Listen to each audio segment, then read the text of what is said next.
Dos perigos do remédio natural. Por quê? Vira e mexe aqui no YouTube, né? Tem pessoas que me perguntam sobre remédio natural para memória, remédio natural para ajudar para dormir, remédio natural para diurético, remédio natural para baixar pressão. E eu vejo aqui, né? Porque até aparece no próprio canal do YouTube, né? Vídeos que às vezes seu público está assistindo e tal. E sempre tem muito vídeo sobre remédio natural, né? E na maioria das vezes, esses vídeos de remédio natural, tô falando, é uma maravilha, faz isso e aquilo e tal. E muitas vezes não trazem as orientações. E eu vou explicar para vocês os perigos do remédio natural, para você entender justamente e fazer sua decisão. Não que ele faça só mal, né?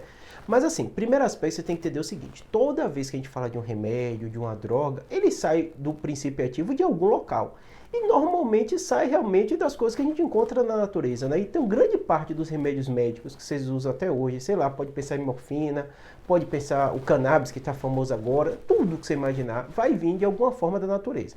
Na grande maioria das vezes, as farmacêuticas extraem aquele princípio ativo, sintetizam aquele princípio ativo e começam a fazer estudos e tentam colocar ele de uma forma simples. Normalmente é usado em forma de comprimido, né? Porque você quer o princípio ativo daquilo de forma rápida e simples. E quando você faz isso, você consegue ver como ele vai agir no corpo das pessoas. Por isso que tem um número de miligramas, aquele princípio ativo, como ele vai ser distribuído depois da pessoa ingerir, né? Então tudo isso é meio calculado, né? Quando você fala de remédio natural, em primeiro lugar, entenderam que o princípio ativo pode ser parecido, pode ser igual, pode ter saído do mesmo local, né? De uma planta, uma coisa dessa.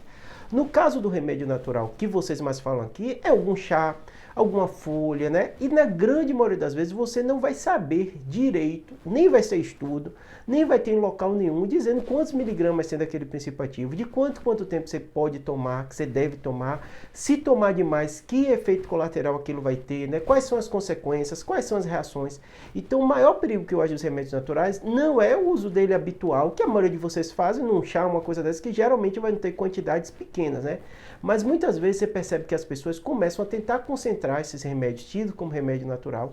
E se você entende que não há nenhuma dose para você dizer quanto é seguro tomar de tal tipo de chá, né? É muito difícil você ter uma segurança, né? Junto com isso, né? Quais são os efeitos colaterais?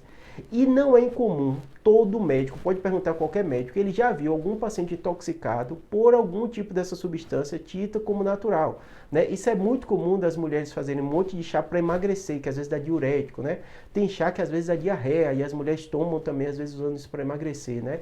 E tem chás que chegam, saiu até recente em jornal, casos, né, de pessoas que até precisaram de transplante hepático, porque ficaram intoxicadas dessas medicações. Normalmente, eles tentam concentrar em quantidades maiores para justamente ter esse efeito mais intenso. Só que ali você não sabe quantos miligramas tem, quanto foi tomado, então muito cuidado. Eu já tive pacientes com arritmia, quando a gente for conversando, vai vendo que ela está tomando chá que poderia dar uma frequência cardíaca aumentada, e é até difícil você encontrar essas referências.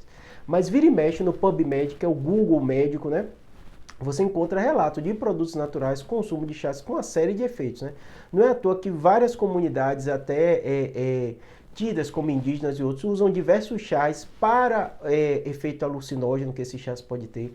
Então, muito cuidado no chá quando você for tomar. Vê se tem mesmo evidência daquilo não te fazer mal, né? Normalmente, esses chás que você encontra, né, em mercado, tudo isso, não vão fazer mal você tomando a dose habitual, como está escrito lá, mas também você não sabe quanto daquele princípio tem, como você pode usar, se aquele efeito colateral que você pode ter tem alguma reação. Então, para mim, o maior perigo do chá são isso. Júnior, então não pode tomar chá? Não estou dizendo isso. A maioria da quantidade habitual que você toma não vai fazer mal a ninguém, né? Só que você tem essas limitações de dose, de quantidade, né? E também dos possíveis efeitos colaterais. Por isso, se você está tomando um chá novo, sentiu alguma coisa diferente, bota no Google, pesquisa, olha fontes confiáveis para ver se não tem reação, não tem relação com aquele chá que você está tomando.